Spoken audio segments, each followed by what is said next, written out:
Okay, welcome to our Coffee with the Counselors topic, college and career readiness and dual enrollment information. Thank you all for being here today. We appreciate you joining us. We do post this on our website as well, this recording. So feel free to check it out later or let your friends know if they ask. Right now, we have with us a couple of different school counselors from Spanish River. My name is Natalie Havens, and I'm the ninth grade school counselor for last name Zelda Z. And you'll hear the beeps as we go through. That's just people coming in and I'm admitting them. So apologies for the beeps. We have Dr. Keller. He's our college and career coach, and he'll be talking us through a lot of the slides today. We have Miss Bustamante. She's our other ninth grade counselor, A to K.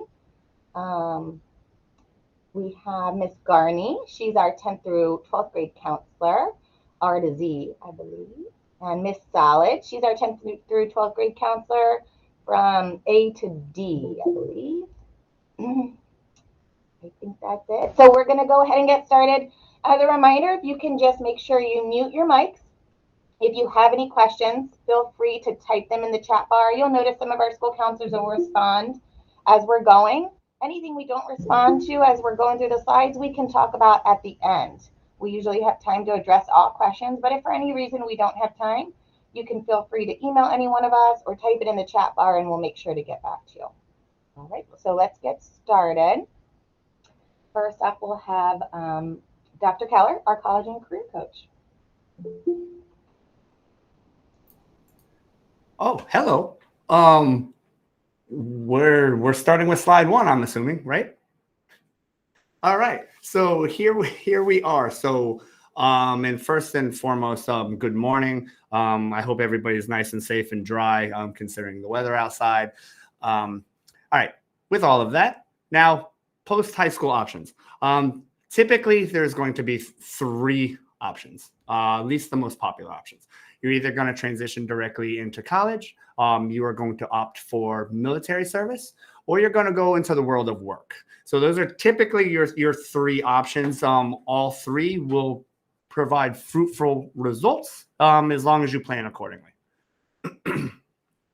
Okay, and for all those who are interested in the military, this is kind of a one-stop shopping for any kind of like military service or any research that one needs to do about like the pros of joining the military.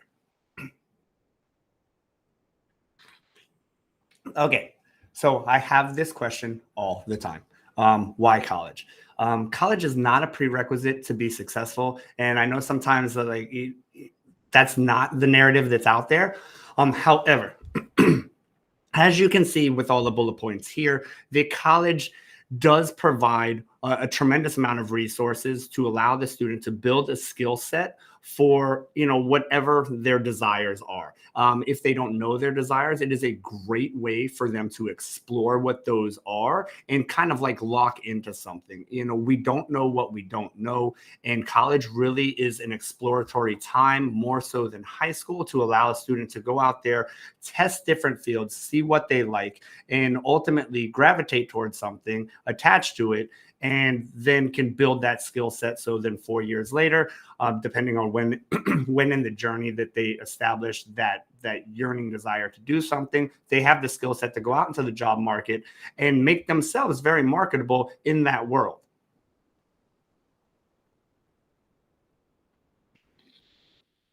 Okay, so then the follow-up question to why college is, what does it take to get into the colleges?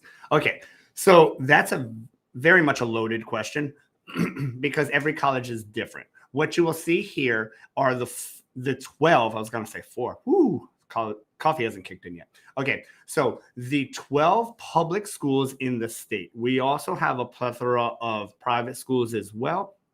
Underneath the icons for the schools are going to be the numbers to get in. It's very hard to read on this slide, but when you have access to this, it's going to be, the readability is going to improve. Mainly what you're going to see, and when you look onto the left of the slide, that there are 3 things that schools really focus on. First and foremost is going to be the academics. The academics are going to be the driver to all of admissions into college. The academics are going to be the GPA that a student acquires. the rigor of their courses, so the difficulty. I'm going to stop there for a second. So with the difficulty of a student's schedule, everything is relative to what the student can do. College wants to see an upward trend. They want to see that if a student is taking all regular classes, year one, that you're improving that or increasing that amount of rigor every year. So if that means the following year you have all regular classes and one honors, and the next year you improve that, senior year you improve that some more, that's what they're looking for.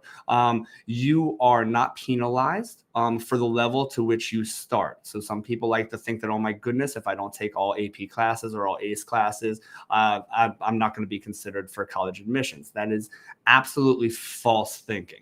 So they're looking at you based on what you have access to take and what you have done in your progression through high school. So improvement is what they're looking for, year over year improvement.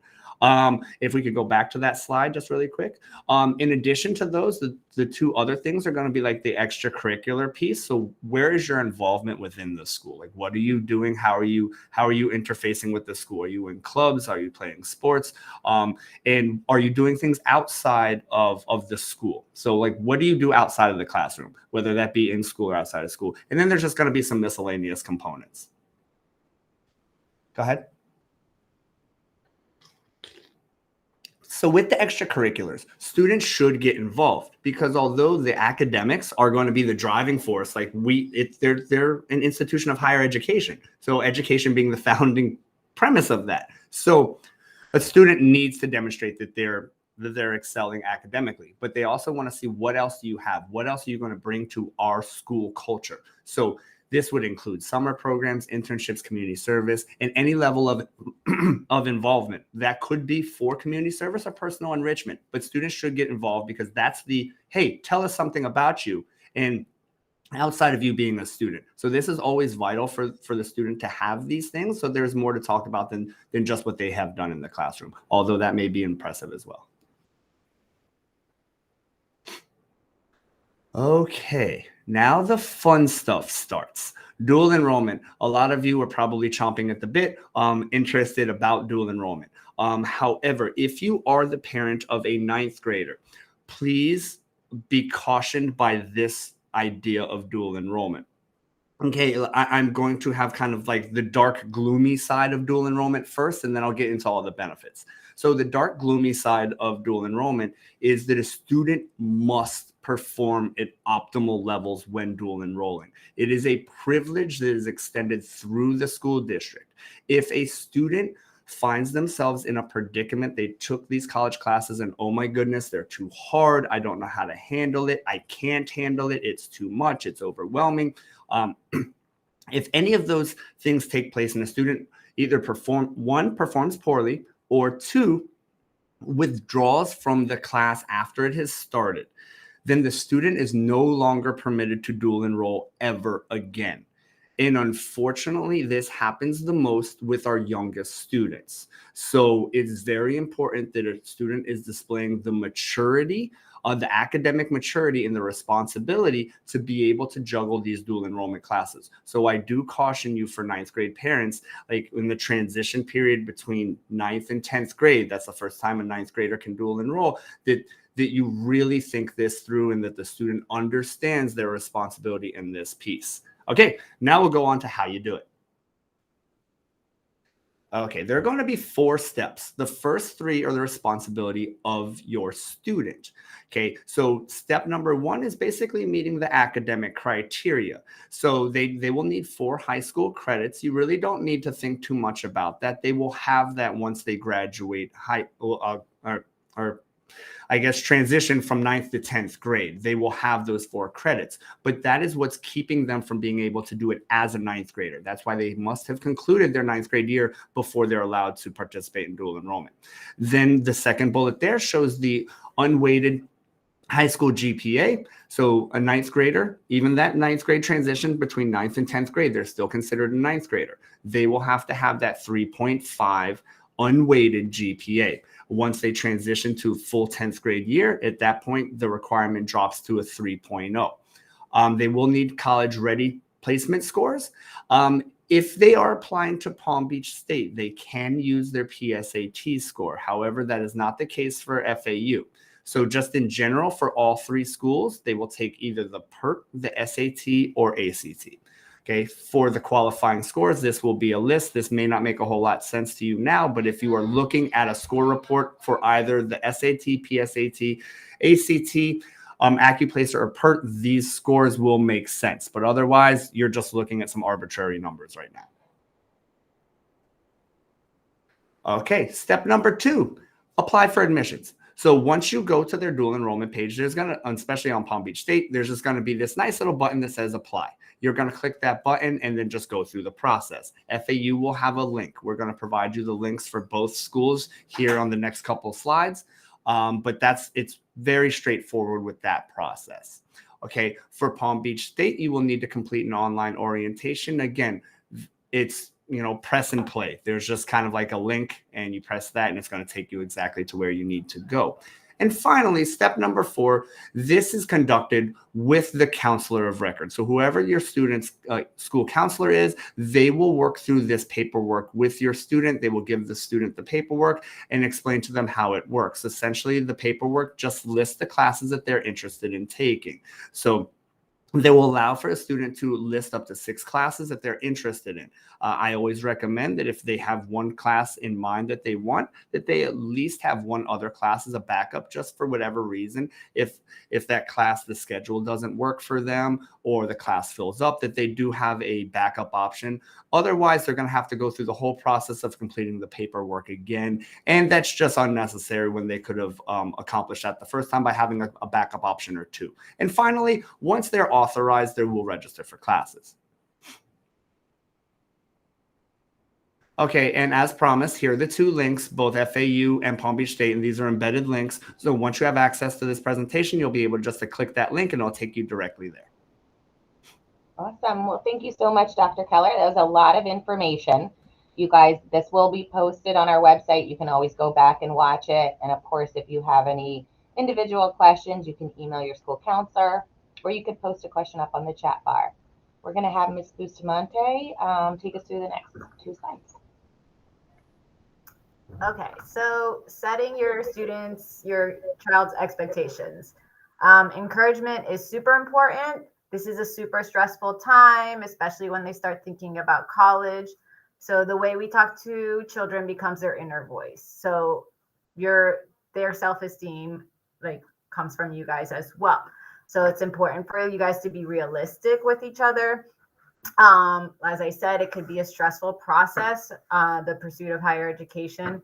So please keep in mind that all colleges and children are unique and they all have different needs and wants. So finding the right fit is super important.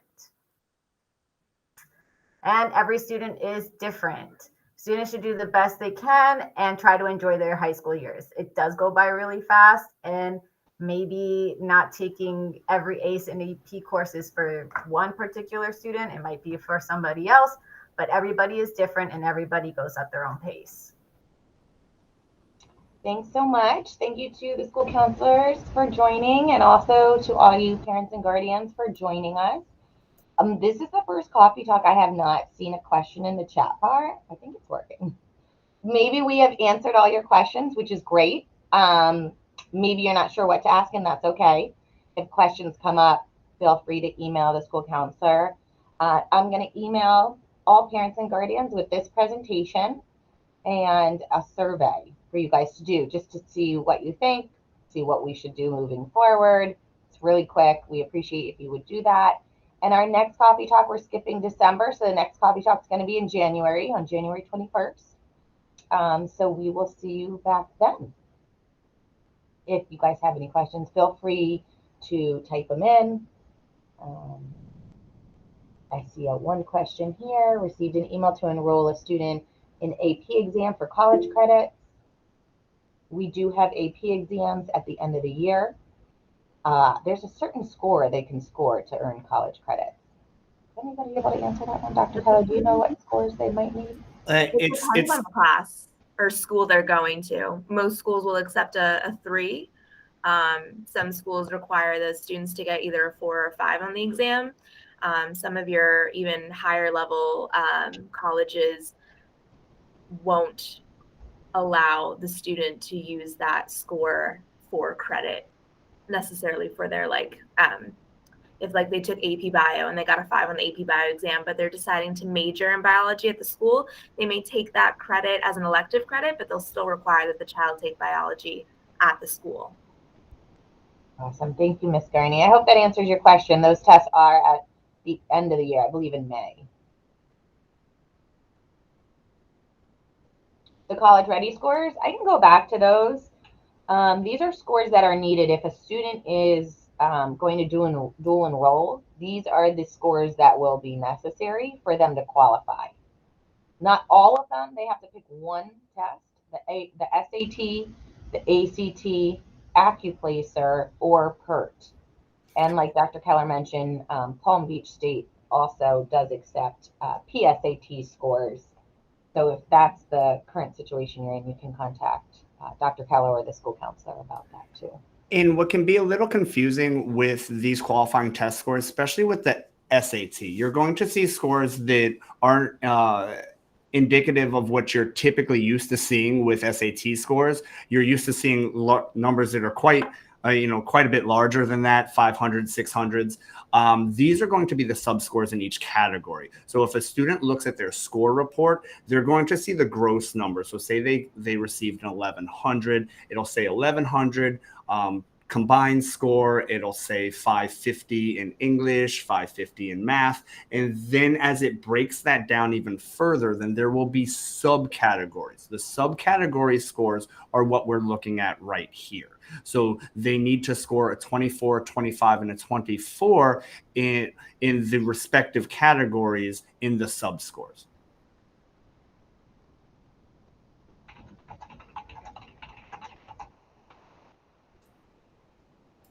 And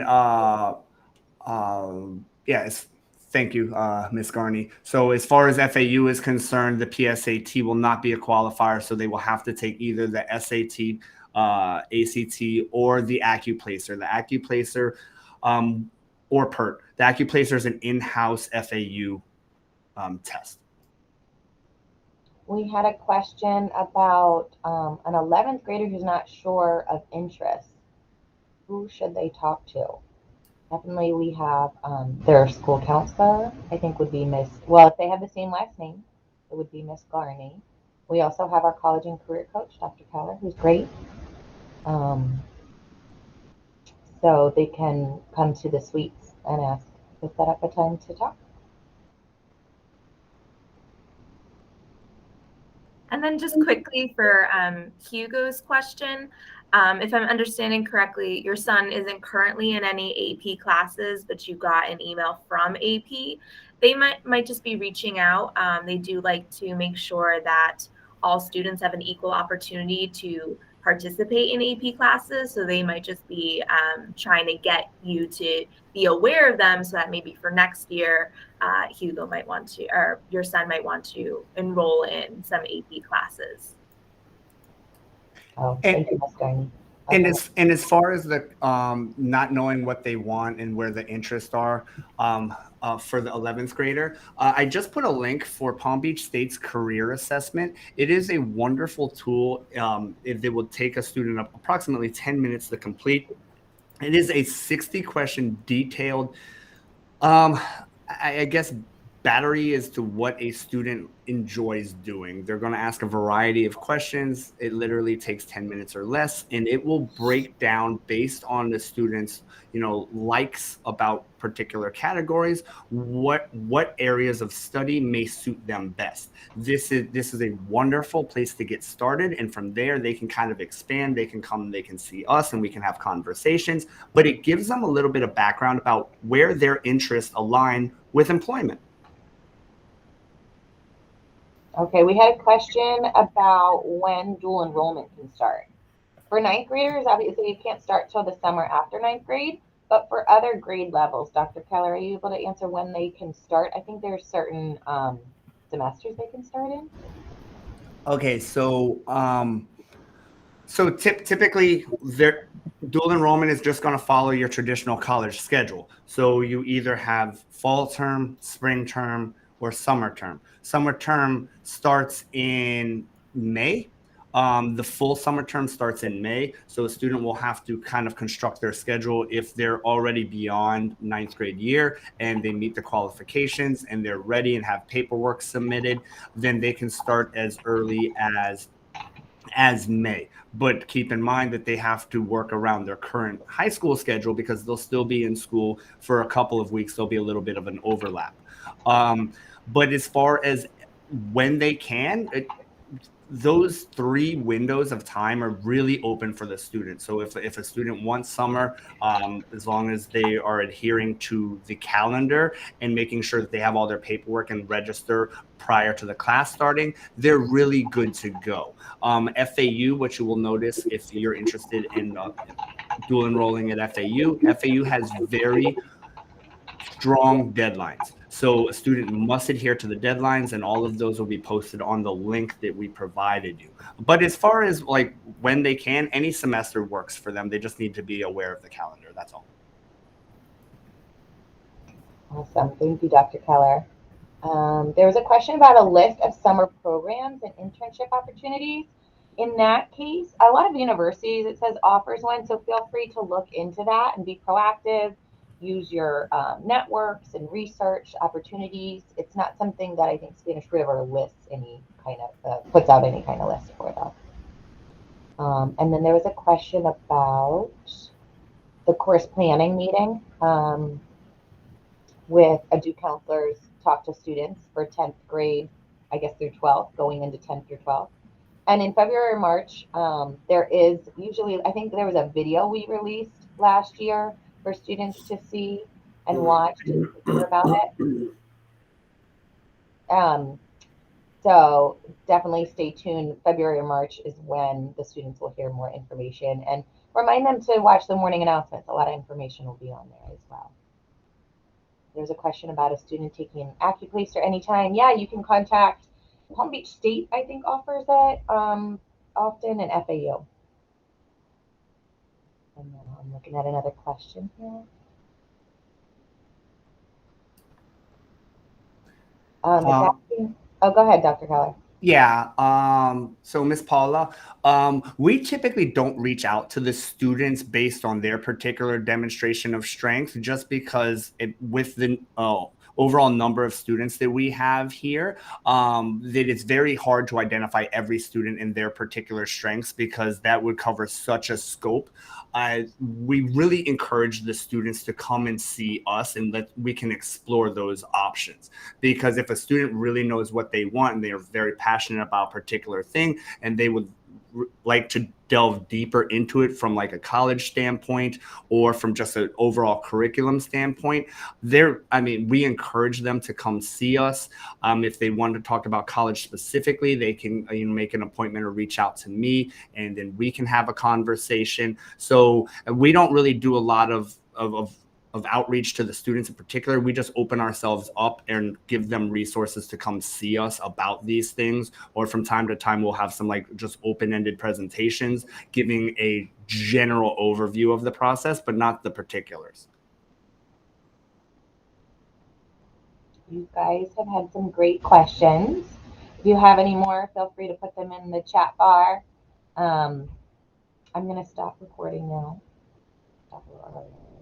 But feel free to log off. Thanks so much for being here. And we'll see you again in January.